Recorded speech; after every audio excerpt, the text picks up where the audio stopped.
All right, great. Well, this is a full room, like you would expect for any AI event. Welcome everybody. We're very excited to have you here tonight. This event is sponsored by Cody, Bernard AI, and Syncly. We have the founders of Bernard AI and Syncly on the panel, so they'll introduce themselves. My name is Christelle. I'm the co-founder and CEO of Cody. We provided this space where you are today. We kind of like Airbnb for offices, so we make it very easy for startups specifically to get access to office space that is fully private, it's not co-working, and it's furnished, and you have everything included, like the cleaning, internet, and everything. And then we can grow with you, so you can easily outgrow your space or downsize and things like that. We operate over 70 buildings in the Bay Area and in New York City. I'm a founder myself. I'm post-Series A. We raised our Series A last year from A16Z. I'm happy to talk to anybody about fundraising and things like that.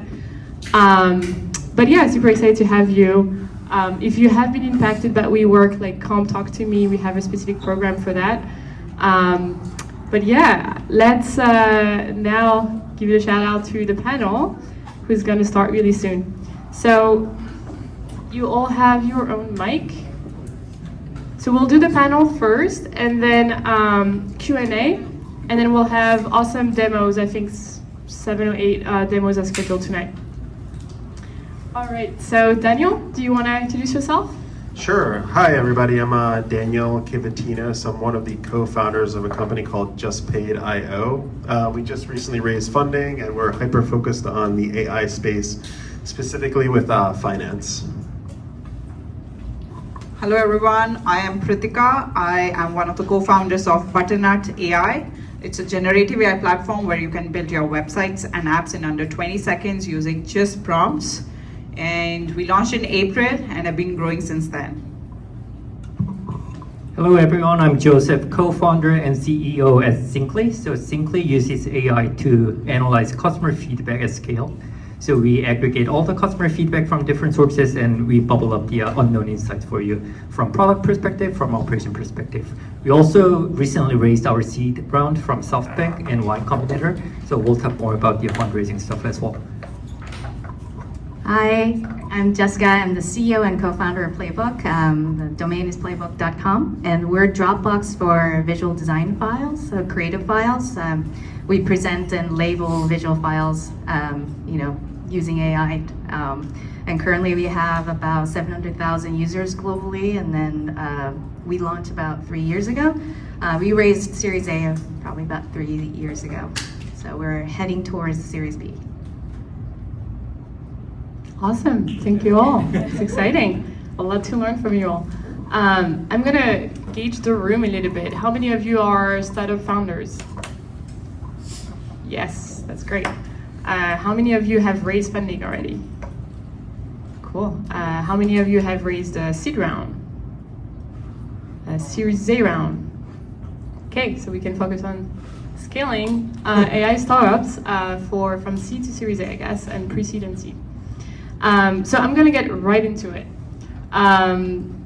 OpenAI Dev Day was last week, and they released GPTs, as you all know. That makes it easier to build your own GPT. Do you see it as a tool to accelerate the scale of AI startups, or do you see it as a competitive threat?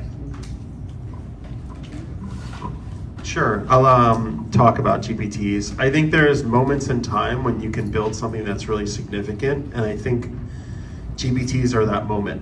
I call it like an iPhone moment, when Steve Jobs presented the iPhone and you could get Pandora and Netflix on it. I think it's going to be a really unique time where developers should definitely look closely at what's happening out there, because I have used ChatGPT quite a bit personally, and I use it in my business, and it helps me save enormous amounts of time. I have been using GPTs. I've been testing a few beta GPTs. It is very interesting, and if you build something here, I think it hyper-focuses GPT in a way that it wasn't hyper-focused before. Before it was a very specific prompt. If you click load the GPT in, you're gonna see something a little bit different. And if you guys are thinking about building there, we are building and launching something, GPT. I think it's worth looking at, and I think it's a new space that I honestly believe will be amazing. And I think it's launching at the end of November-ish, maybe December. But anyway, some thoughts from me. I agree with Daniel. This is the iPhone moment where they have launched this app store, and now the power is in our hands. Where there are so many apps which are going to be launched. A lot of them they'll fail, but a lot of them will also stay and make a very lasting impact. So I think this is a moment where the power has been given into our hands, and things are moving much faster than we expected. So it's a great time to actually build in the AI space now. Yeah, I think I'm on the same page with Daniel and Pritika, to be honest. So this is my second AI company, the one I started back in 2015. And if you look back, the history repeats itself. At the time, back in 2015, computer vision, like AI stuff, right? There's an AI book back there. And at the time, Amazon Web Service, they launched a AI computer vision model on their cloud marketplace to make everyone to build the AI model much easier and in a faster way. And at the time, people talk about, oh, now Amazon is here, it's gonna kill every startup in the world. And we know all like what happened after that, right? There are still many AI startups in the world, so it creates a lot of new opportunities, new categories. So definitely like they are really good at horizontal play, but if you find the right niche and build the product on top of that, I think it's gonna be create like a whole new opportunity for every startup in the world. So that's my 2 cents. I mean, when I heard the news, like I didn't know what to make out of it actually. It could be, like you said, it was an iPhone moment.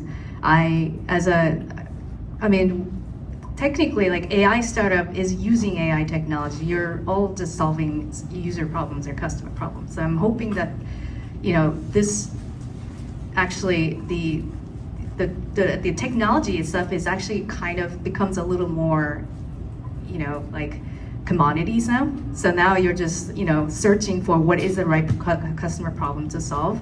It's great if for existing startups like that's already solving like problems that could get them like product market fit, but it's hard for when you're starting out, let's do something with AI and then do this. That's probably a wrong way to approach it anyway. So in the end, it's just solving the right problem. So again, but I still don't know what to make out of it. That makes sense. That's what we call disruptions, right? Like you don't really know initially, and you don't know. but it looks very powerful. And at least it triggered a really interesting back and forth between Elon Musk and Sam Altman. We're gonna go into scaling the company, right? And like, how do you get your first users and things like that? It goes a bit more to your point around like, ultimately it's about like the customer and the business that you're building, not too much about just the tech. But first I wanna continue a little bit about AI specifically. ChatGPT-4 had a multimodal feature where instead of now just like you take text and then you release text, you can put images or videos and it will release another kind of format, right? And vice versa, which can be really game changing for a lot of companies, especially like design companies or more creative. So this question may not apply to all of you, but like, have any of you leveraged that multimodal feature and how?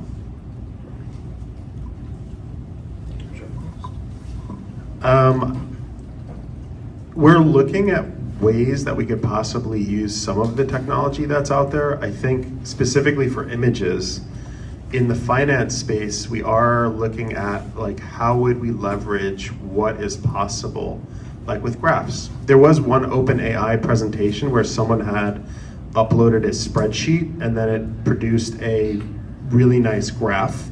I think in the finance space specifically, how can you model out really specific questions in a way that makes a person understand things? A lot of the time you get a lot of finance data that might be really boring and you don't really understand it and you have to ask someone on the finance team, how do we make that easier in a way that like a ChatGPT-4 or one of these other companies out there can really like just give a really quick answer to you where you understand complex information within seconds. And I'll give you just one example, like, okay, a lot of companies go bankrupt. They go bankrupt because they don't actually understand their finances. Should I make 10 hires this month? I don't know, right? Like if you're given $10 million in seed fund or Series A funding, should I make 10 hires this month. And if you understand your burn rate and you understand like what that means, bringing in these other people, having these types of graphs would say yes or no, right? So just those understandings there. So kind of jumping around the question, but I would say the answer is, if possible, we're going to try to leverage as much as that as we can. Yeah, for us, it's for the text part and the images part, definitely we are leveraging that. But for the HTML, the CSS, how the entire code will look, that's a little more complex. So I think there's still a little way to go, and we still need to work on our own models to get things working. So, but we are always looking forward to leveraging, what's there in the market. I think pretty similar for our product as well. So we analyze customer feedback, right? If you use ChatGPT or GPT 4.4, 4.0 or whatnot, if you dump your customer feedback, then ask GPT that what are the top topics that customer care about from these like raw data. The answer is always expressing gratitude, because every conversation ends with thank you, right? So that's the actually GPT is super powerful for a broader use case. For a specific niche, as I mentioned before, it's not like applicable. So I think we definitely try to leverage that technology as well, but how we can actually fine tune the model, not just from GPT, but also like other open source model, or like building our own language model matters more to us, especially for our application. It actually directly impacted our product. So we are essentially Google Photos like Pinterest meeting Dropbox. So when you upload a lot of your photos or product photos or marketing assets into Playbook, we automatically label them. And used to be, we actually used the Google Vision API in the past. We are comparing the results with ChatGPT now, the one that recently just came out. And we found out like significantly better. And then now we're doing cost analysis. Now we're doing sort of analysis of whether or not we should open it to everyone, for everyone to actually tag their assets, using GPT, or it's going to be continuously Vision API based on the cost and then what tier do we want these people to use. So those are a lot of things that completely like changed basically our product, the backbone of our product. And this was not able to, we couldn't do that previous version of ChatGPT. This was basically reading off an image. And which also significantly impact in some ways, because we are very close to generative AI image also, because we also are connected to Midjourney and Stable Diffusion and OpenAI, DALL-E. So people are storing AI arts in our products, and then they're also storing prompts at the same time, but we can't get prompts out of reading this image, and now that's possible. It's like by reverse is possible now too. So we're looking into a lot of those like stuff that's happening that hasn't actually impacted us quite a bit. It's awesome to hear. So Joseph, you stole my next question about like the fact that it's okay. You can. The fine-tuning. Yes. So my next question was about like I know that many of you have built your own model, right? And you fine-tuning it. So can you explain to the crowd here, like how was that process? Why did you make that decision? Just give us a little bit of an overview of that. Yeah, so I mean, my answer again is going to be kind of vague, but we're looking at our own models and we're looking at leveraging all the other companies' technology out there. I think in the finance space, it's a little bit questionable, like how much do you want to share publicly with like some of these companies, but those companies are also figuring out how to protect you as another company. So an example would be like if Adobe wants to use ChatGPT and they want to use OpenAI's APIs, they're going to give them an enterprise version of OpenAI's models, which means it'll be more privatized. I think there are more public models, but those models you also get more benefits because when the AI is learning off of a larger data set, it could potentially become more accurate at times. So for us, I would say private models are good, public models are also good. And I'll just give one example, like if everybody in this room is using AWS and we all have a model and we share our AWS cost, we could see who's getting better efficiency at their AWS like spend, right? So if you're getting charged from Amazon for your spend. hopefully that makes sense. But anyway. Yeah, I believe for custom models, it's since every industry we are building is very different, and GPT is great for natural language, but then having that specified knowledge, like if somebody is building for the finance sector, or somebody is building for lawyers or dentists or designers, that knowledge is very specified, and GPT is not really great at helping you in those matters. So it really helps to have your own data fed into, either like fine-tuned over GPT, or building your own model to give accurate results. And yes, security is also another concern when it comes to finance or health. So it depends which industry you're in and what kind of data do you want out of your model or GPT that you really need to look. Yeah, I mean, just to build on that, I think security, as Pritika mentioned, is a huge issue, and the stability as well. So because the traffic of like OpenAI model is so high, so the API goes down pretty often these days. So that directly impact your reliability, right? So that's another reason to we try to actually deploy our own language model, stability perspective and the security perspective as well. Yeah, we're still in the process of just playing around with GPT, so I don't really have a answer to this question yet, but we are definitely fine tuning GPT and studying it. Yes.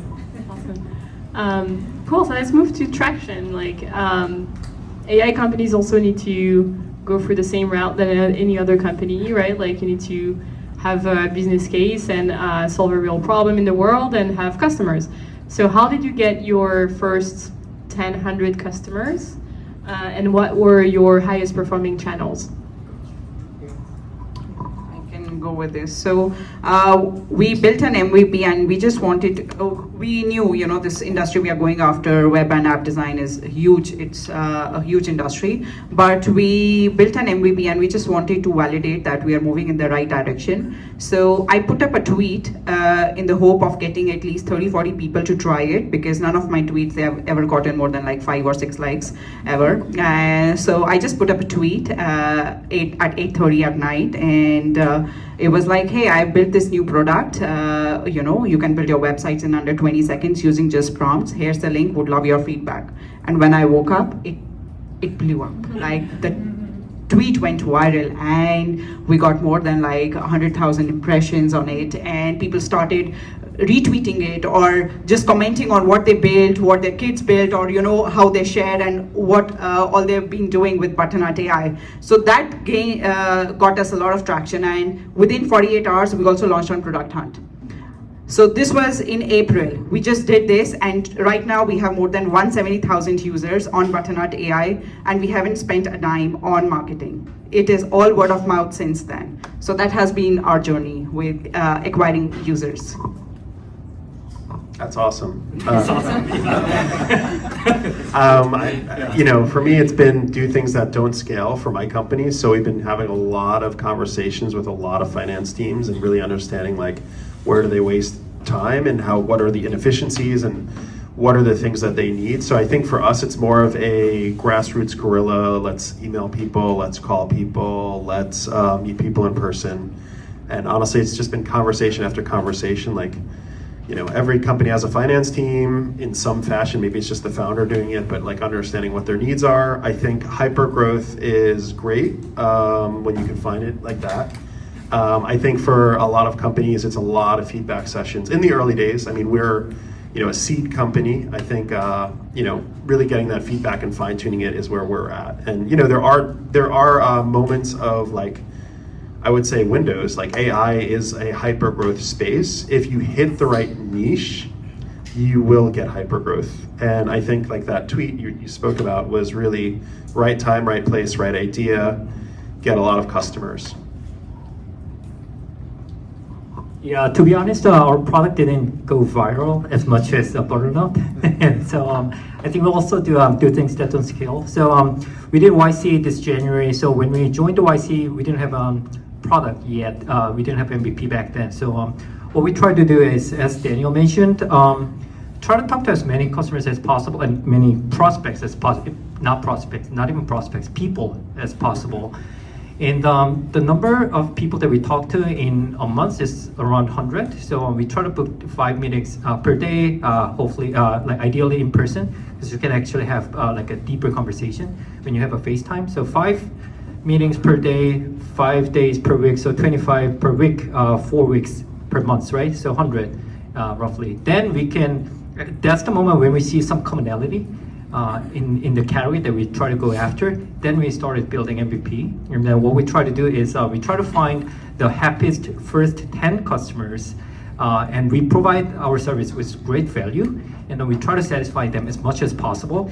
And we start to grow once they start to refer our product to their network, somebody in their networks, right? So if you get at least like 2 referrals per each customer, it's like 3x in every time, right? So it's exponential growth. So that's the moment where we feel the scaling. And as well, since we have use case now, we try to leverage LinkedIn as much as possible. So we try to post use cases on LinkedIn, my LinkedIn, and there's a flywheel effect once you post use case there, because you post use case there and you reach out to people on LinkedIn, and they see your post, and if they think this is relevant, then you will have the higher conversion rate. So that's how we try to build the flywheel effect. And we don't actually leverage Twitter, now X, that much. So yeah, we try to use LinkedIn instead.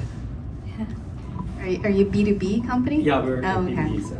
So our company is more B2C company, so we're going down to more I would say Figma, or kind of the PLG, like product-led growth motion. So what we did back in 2021 when we launched our product, obviously we just try the wait list and get as many people as possible. But very first thing we end up doing is work with a design partner, basically make whatever they want to see. And that's just me and my co-founder started building. And then you kind of, and now people don't talk about this, but first 10 design partners are usually throwaways. you try to get them, or you try to work with them, and then they start using your tool a bit, but they don't like it. It's missing this feature, that features, and then they end up just kind of falling off. And then the second one gets onboarded, and then they start using it, and the third one gets low, and then they stop using it somehow, and the fourth one really was the big like jackpot, as in like they start using it every day, and then you start kind of building all these like sort of like a little like a more stepping stone to the next one. And then soon you realize you launch on TechCrunch, or soon you realize you do something like viral growth, and then you start adding thousands of people. You start doing like workshops somewhere, and then again another 1,000 people come and then try your product. And you, meanwhile, just keep building. And then next thing, you don't actually go after 1,000 people anymore. You start going after marketing strategies that targets 10,000 people. So it's just because it's not worth your time anymore to go after like 10 customers. So you just kind of do what you can with a small team. I mean, our team is still like 11 people full time. So then there's no marketing person on the team. So we just keep building, and then doing what we can constantly and see what happens. And we spend marketing money. I think that even I talked to the Notion early people, they still spend money on marketing. Maybe not as much as what people think of, like millions of dollars, but I think most people still like spend at least 10,000 a month just to see what the messaging sticks. So you can actually compare the A/B testing constantly. So when people like VC said this company spend $0, I don't believe them at all. I think that just means that they're not doing their homework. So I think that make sure that you're always spending some amount of money or some amount of constant experiments on marketing to see which one sticks more messaging wise, and then you do a sort of maybe sales tactic, and then you try sales like messaging, left and right, or you do viral growth on Twitter. We suck at Twitter, so we don't even go there. Follow-up question for you. Yeah. You mentioned you do A/B testing on marketing channels. Can you tell us a bit more about which channels? Mostly Facebook it is the worst tools for social media marketing, but it does tell you conversion rates pretty significantly. So Facebook is a great way to test messagings. Instagram, another being one of those also as well. But we haven't really tested out Google. It's hard to know. So Facebook is the only way. And then you can also control the budgets and things like that pretty easily there. I use Google, like we're more B2B. Google is also very similar to Facebook, but maybe a bit more B2B as well. Question for the group, who's fundraising right now? Great, your first seat, like that's awesome. Who's planning to fundraise in the next 3-6 months? Got it. So we'll talk quickly a little bit about fundraising. Like it's objectively one of the worst moments to fundraise since I can't remember. And AI seems to be a little bit of an exception though to a really tough environment to raise. So I'm gonna ask like our panelists here, is that true? What was your experience fundraising? My last fundraising was 2 years ago, so I'm gonna give it to somebody who actually had a more recent. Yeah, sure. Yeah, I mean, that's a great question. I think VCs are looking for AI startups to invest for sure, but obviously a good AI startups. What I mean, like, then you probably asked me to define good. And I would say, I think the questions that VCs have in mind are around, first, so like, it creates a whole new opportunity, right? Whole new category, whole new like products in the market. So the question is around, are you the right founder to build something that you want to build? Or why are you good at that? Like, why are you not just good at, why are you the best one to build this product at this moment? I think that's the question that I always get. Yeah, so we try to like, people like, in Maxim, it's called the founder market fit, right? Yeah, so founder market fit, I think definitely matter when the market is super competitive. And because market is hyper competitive, especially in the AI world, because every week you will see like a 10 different companies doing exactly the same thing, especially like CS world, like chat AI company. I came across like 50, just last month. I'm not sure how many in the world. So in that case, I think the execution definitely matters. So I think proving that you are the one who can move the fastest, or like in the front group, it definitely matters a lot. So we try to prove our traction in a month once we launched our MVP back in April, and that's how we can build how we try to build a trust with VC that you are actually looking at the right company. Quick follow-up question on your journey. When did you close your round? The latest one was like a couple months ago. Yeah. Okay. And did you have revenue at that time? Sorry? Did you have revenue or did you raise? Oh yeah, we had revenue. So we are B2B SaaS, and I mean especially these days, the VCs are looking at your top line, right? Not just the number of users. So we try to generate the revenue from day one. So we provide a free trial and try to get the paying customers and try to show that number to VC. Thank you. Yeah, we are a seed stage startup. So when it comes to raising in this environment, two things. The funding right now is harder than it was in 2021, I would say.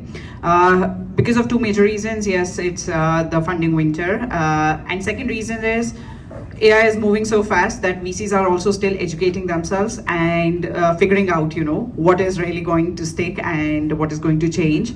So for us, it was like, since we had, we saw this growth and we had some traction. So it wasn't that difficult, and we are building in the AI space and everybody wants to invest in the AI space. So it wasn't that difficult, and we got some inbound as well. So it was harder than, I would say, 2021, where people were just investing in vision. Now VCs, they want to see, if you're building something that people want, you have seen that kind of growth, maybe in terms of users or revenue, or like, how are you really solving a pain point? So it's going to be a lot different than 2021, but it's still happening.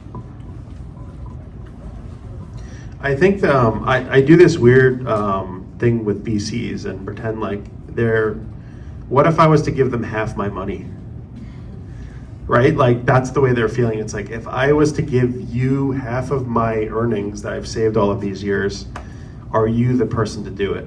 And this is the anxiety the VCs feel. It's like, is this person gonna take my money and give up and lose all my money? Like, they're trying to get rich. Not all of them are billionaires. They're people just like you. You gotta don't put them on a pedestal. They're trying to figure out ways to get more rich, right? That's what a VC is. It's like building something useful for society and getting rich in the process. That's a win for a VC, right? So like at the base level, it's really the people. In the seed stage and in the Series A stage and the Series B stage, it's the founders, right? Are the founders going to give up? Are they fighting? Do they work well together? Okay, check. They're not fighting, right? Check that. That means that, okay, we have that. Do they generate any revenue? Are they passionate? Oh, they don't have revenue. Oh, like suddenly it's an X, and then they go down the list. Psychologically, they're looking at their own checklist. Like, does it fit my portfolio because I'm an AI investor? Can I invest in them? No, we're doing like social networks for dogs. Okay, X. You know, there's a lot of these pieces in there. I do think it gets harder, and I think the companies that are struggling are the Series A, Series B companies in this moment in time. I do think the seed space, if you can generate some revenue and you can like really push hard, there are a lot of believers in the seed space that are kind of aggressive at the moment. I do think once you're in the Series A, Series B, they still look at the founders very closely, but they're like, is there something meaty here and real that's going to take it to the next level? And there's more to lose because you're putting in way more money. Like an angel investor is going to give you what, $50,000? You know, a Series A investor might give you $10 million, and like that's might be like one of 6 investments that they can make. So anyway, some feedback. Yeah, that's a great point. I think at the seed stage, pre-seed is like really the team and the vision, I guess. Series A is like, have you reached product market fit? Like, can you prove that? And Series B, like, are you a revenue generating machine? Like, if I give you $1, can you produce 10? Like, that's basically what you need to prove. For pre-seed and seed, I would recommend to check NFX ladder of proof. They have a whole article about this, and there's like, I think 10 steps, like 10 checks, like as you were describing, of like the team, the revenue, the different proof points basically, and that's how like kind of they assess investments. They have a lot of really good blog posts. Cool, so moving into a little bit hiring and / investors. So what are your thoughts about bringing an expert in AI in your company, either as a business angel or an advisor or an actual employee? I'll go first since I have the microphone. I think it depends on the company. I mean, you guys are all at this AI event. I would say, why wouldn't you do it? I think this is that moment in time where AI is really taking off. What I love is like, it's not just the engineer that you hire. Google is investing billions of dollars, like Facebook is investing billions of dollars, like Amazon is investing billions of dollars. If you hire that one engineer, he's going to capitalize on all of that tech that's out there. And, you know, I think it's that unknown that makes it exciting, where people are processing like what is possible, right?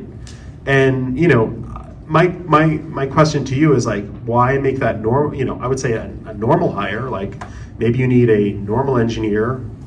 Why not make that hire for that AI engineer to see what's possible in the realm of the unknown? So yeah, anyway.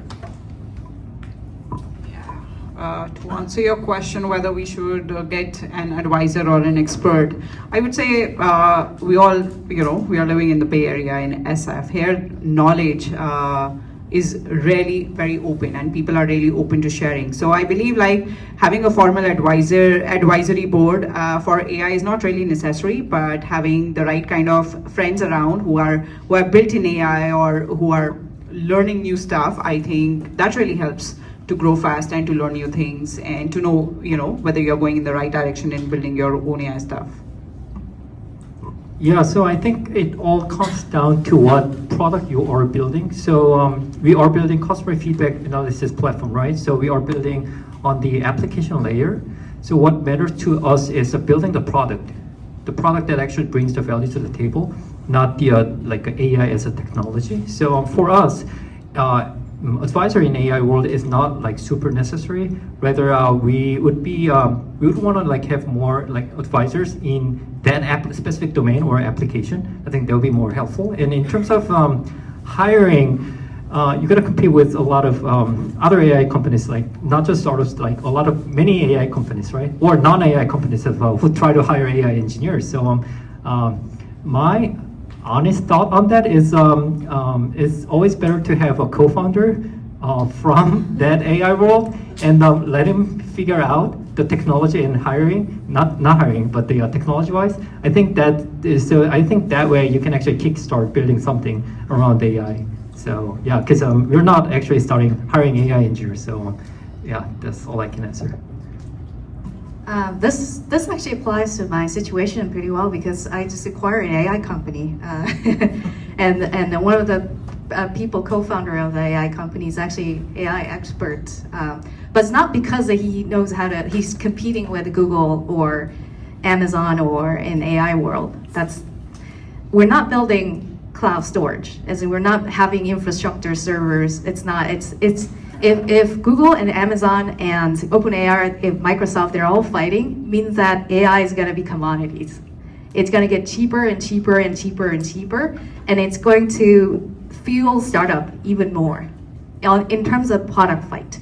So that's why it's like, for me, it's like I needed somebody to keep up with technology. So I actually hired to acquire that company so that he can keep up with what's going on around the world. Is Google AI better than OpenAI? Just constantly keep testing, analyze, but that doesn't mean we're building our own model because it's going to get cheaper. As in like AWS and Google Cloud, it's just getting cheaper and cheaper and cheaper. So you don't want to ever get into the cloud storage market where the big guys are fighting and the cost is getting cheaper and cheaper. So then again, like you fight for originality, you fight for quality of a product, you fight for the niche market, you just constantly iterate on delivering the best user experience, best product experience. I think that's what startups are good at. So I would say don't fight on the AI world. Only keep up with the current technology, but don't fight. Keep focusing on your customers and users. That's a great answer. If there are like deep tech companies out there, like people that are building like something that is deeply AI focused, like more AI research type of product, it is becoming really hard to fight with Google, DeepMind, and OpenAI. They're paying 400 and 600K per year salaries. So I think what I heard as an answer a little bit from the group here is like equity is your power, right? Like if you do need to hire a badass from like OpenAI, like, well, you know, making them a co-founder would not be a bad idea. Maybe a strategic advisor initially if they don't want to leave the golden parachute. So I think these are kind of like things to think about as well. Cool. So I wanted to, let's see, go back to a little bit the vision, right? So in 10 years from now, let's imagine that all our dreams come true in terms of what AI can achieve. What does your company look like and what does your industry look like? I mean, 10 years from now, that's a long time. I think, for me, I think finance is one of these industries where there's, you know, it's riddled with fraud. There's a lot of accidents that happen. There's a lot of confusion. I think clarity would be really nice in the industry. Like if you're actually a successful startup and you have, say, 10,000 customers, did they pay you on time? Like, AI should be able to help you within seconds, as opposed to looking backwards a month and saying, hey, finance team, like, what's happening in my company? You know, I think it would be great to have AI assist in that specific area. I mean, there's so much that can happen in 10 years. I think it's really an exciting time. Who would have thought, like, you know, like with what Meta's doing with like, you know, the Oculus and everything that's happening there, that you can literally like see in a 3D world and see all this new stuff. I think it's such a fun time to be in tech. You know, the finance space is going to get easier. That's all I have to say, because it's really an unknown for a lot of founders out there. I usually ask founders basic questions and they're like, I don't know. I'm building a product. I don't care about that. I mean, that's okay. That's the right answer in some ways, but also like being fiduciarily responsible is also a piece of it, and understanding what's happening You know, maybe someone in the company is doing something, and you're like, oh, we just spent $30,000 on that. Oh my God. You know, I think understanding the cash flow in a real-time, simple way, it will be amazing, and it'll be simple. I'm already amazed at everything that's happening.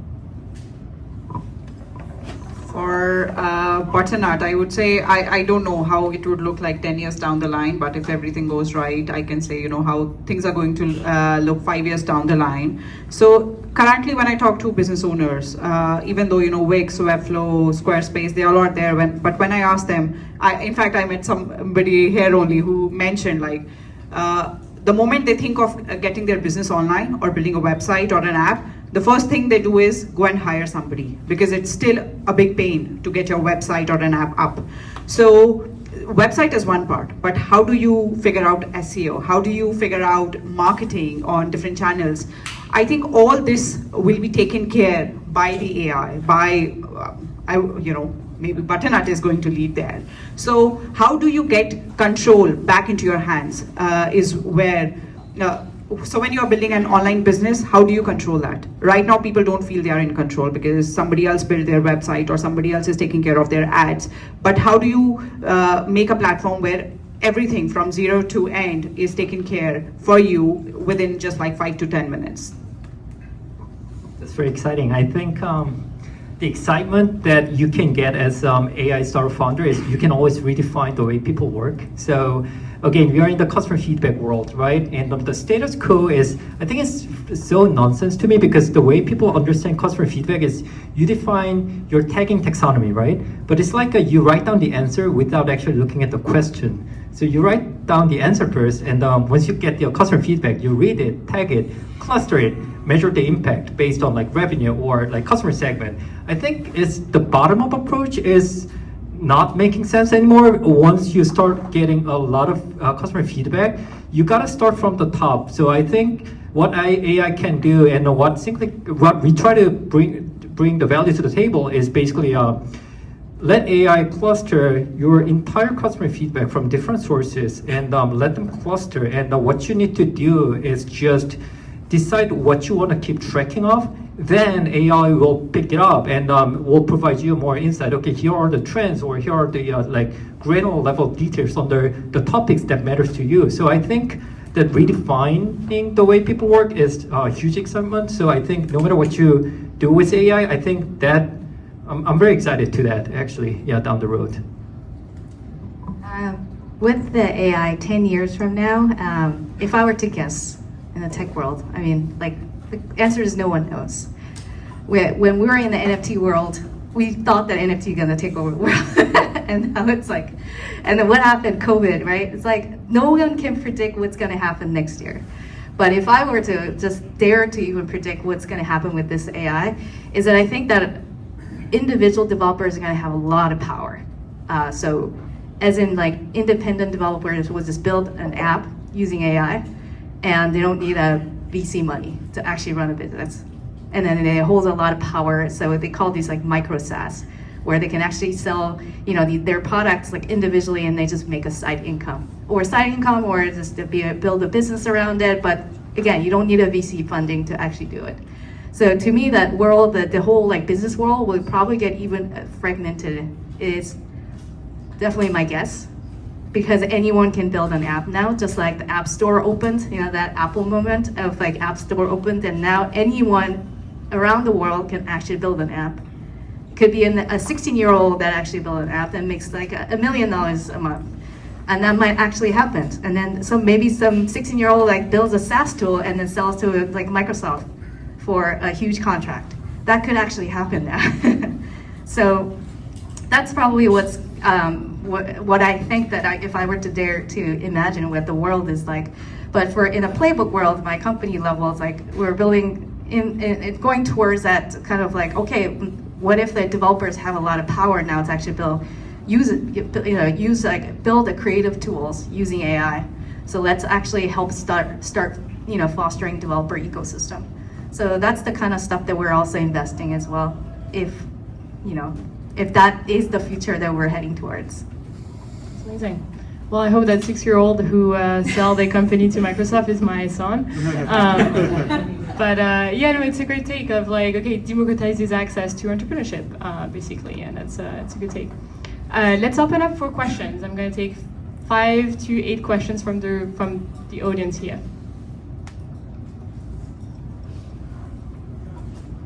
Yes.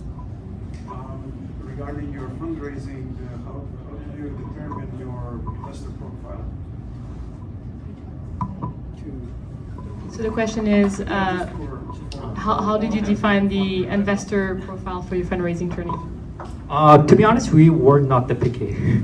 So I think money is green, especially for seed round. When you get to Series A, I think it's going to be more complicated. But seed round, I think the best thing that you can do as a founder is close the round as soon as possible and go back to work. So I try to close the round just with Tracy, who are familiar with our company, who actually believe in our vision. Yeah. So yeah, that's what I did. I mean, I think there's red flags for investors.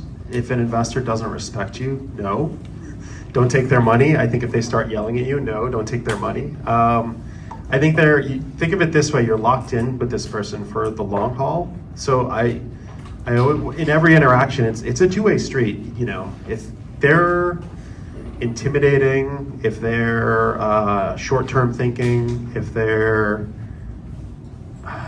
just saying like remarks that are like not okay about co-founders. We've said no to many investors because there was like red flags that they would kind of indicate. So I think, you know, you're being polite, but if someone did something to your co-founder, you might say, they're off the table, they're gone. Like you just would put them to the side and politely say, no, thank you. We'll find someone that's a better fit for our company. So, you know, I think it is a numbers game. You know, talk to many investors. So I think that's probably in the entrepreneur's power. Okay. Any other? Yeah, I think the stat is like it takes 50 no's to get 1 yes. That's true. Any other questions? Yes, in the back. Sure, yeah. You were mentioning you speak to about 5 customers, or 5 people per day, about 100 people per month. I guess, how do you go about getting those meetings set up, and what would you recommend for founders still in like the ideation early phase? Yeah, sure. So, I mean, I think there's no silver bullet to set up the meeting. So I just try to use my social capital as much as possible, like warm intro or people who I know, or like my schoolmates or my YC batchmate as well. So that's how I come up with the long list of people. And the way I send the message to them in the beginning is basically like we were like pre-product. I mean, to be honest, pre-everything, right? But so I know the field that I want to go after, but I just want to hear, just want to ask the open-ended question: what's your like a top concerns these days, or that was January. So what's the biggest agenda in this year that you want to achieve? Then they share like some 5 options, right? And then you talk to more people, it comes down to like 3, 2, 1. That's how I try to narrow down my scope. To the Twitter influencer, how did you know you were ready for the bunch of traffic that you got when you posted, or were you not? Then how did you deal with that? We were really not ready. As I told you, I was really expecting like 30-40 people to see it, and that would have been like my upper limit. Okay, and for us, we were on AWS free tier, and we like posted and it crashed. We're like, oh, okay. Then we were like, upgrading ourselves. So honestly speaking, we were not really ready in terms of this kind of traffic. But in terms of MVP, we had enough to show that aha moment to people, and we removed all friction from using the product. No sign-ups, no payment, nothing. Just go try it out. So I think that really worked in our favor. Yep. Yeah, I guess for any of you, do you maybe, I guess kind of the question you brought up earlier, within the next 10 years, do you think AI regulation will have like a major impact in any of like the industries you're operating in? Because I think it could maybe get there might be a lot more regulation than we can even imagine right now. Like it could get pretty intense. the question is about AI regulations and do they foresee any major impact? I mean, it's bittersweet because I think regulation around some biases, like, I don't know, maybe political biases are appropriate if AI is like saying statements. It makes me a little cautious though, because innovation, like the web, it was really the Wild West, right? Like when it was launched, and even on like Android's App Store, it was kind of the Wild West where like you could just see so much stuff like happening. When you regulate something, it like innovation can die, right? And you know, is it that time to regulate? I'm not the right person to say, but it also makes me sad because there's some really great, amazing things that may not happen if we overregulate. And are the people regulating the ones who really should be regulating, right? Like, I don't know. Like, at the end of the day, I'm worried if there's overregulation, like it can stifle like the AI industry as a whole, right? So, you know, I hope that the right people are thinking the right way long term and not stifling that innovation. Anybody else? Hi, I'm Mariana from C, and I wanted to give you the opportunity to also ask us questions back. So I wanted to ask, what are the most important questions that we should be asking ourselves as we build products using AI in its core or in our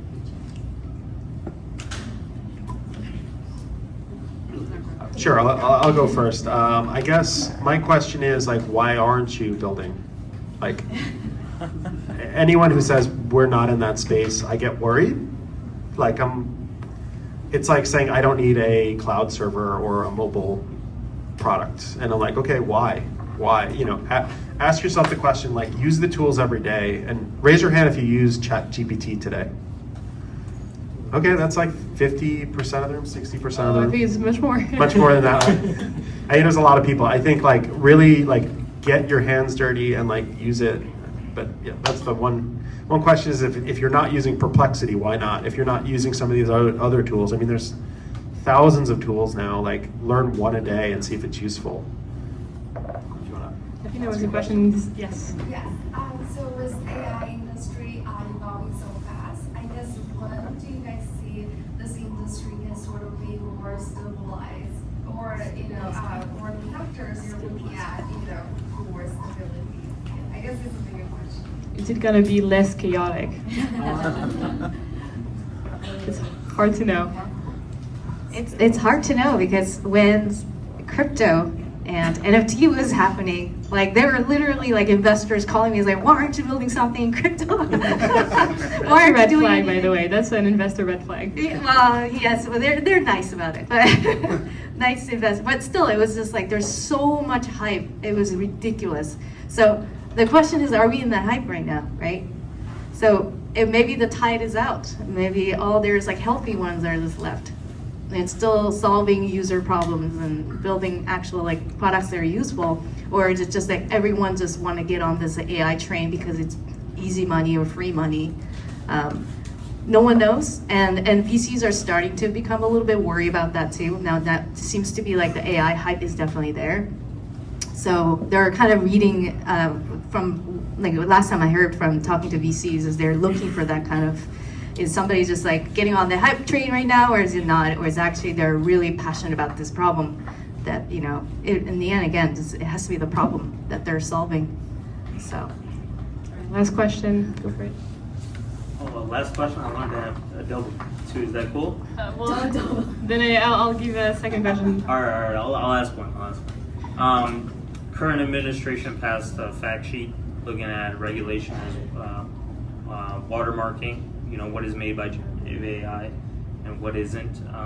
Are you guys have a plan in action for your companies, or are you guys just like, until they knock on my door, we'll do what we got to do? Oh, are you talking about generative AI? I'm talking about some of the watermarking regulation. Oh, okay. Yeah. So like we're kind of in the middle of that also. There's a lot of like people storing generative AI art, and then so we also support huge community of freelance artists and designers. So when we actually start integrating with like Midjourney and Stable Diffusion, there's this like there are some people that came to us like, where's your stance in this? Like, we're disappointed if you support the artist like rights and copyrights and all of that stuff. So we're right in the middle of that. So we actually had to follow up with a launch with the licensing sort of, our stance in it, and then our tools to build around building the watermarking, and to be able to actually, people can copyright and no one can train on that data if they copyright, within our ecosystem. So that kind of stuff we had to fast follow quickly. So that is something that you can fight with the technology too. That is possible, but it is true that because AI is such a hot topic these days, we do have to make, as a CEOs and entrepreneurs and founders, we do have to make a stance, pretty strong stance that we support. We're not here to take away people's jobs. We're not here to like shake up people's like bottom, like, financial, like we don't want to do any of that stuff, but we do want to also innovate at the same time, but so how do we do that? We somehow, this is like a large degree of where you stand, you do have to make it clear where you stand, but you do have to support the people that were there before. Last question, because I pointed at you. Go for it. Yeah, it's a similar question to what he asked. So regarding intellectual property of data, right? So for example, if you're taking an AI that builds websites, then it might be relying on training data that's written by someone else, right? So have you faced any intellectual property challenges, or have you considered it at least like at some point? Nothing as of yet, because building a website, it's not like something is getting copied from somewhere exactly as it is. So it's a very different space. I would say we don't have to worry a lot about copywriting, plagiarism or, so I would say we are a little safe in that part, but I'm sure other industries, they really need to worry about the data, how things are getting copied. So. All right, well, thank you so much. Let's give them a round of applause.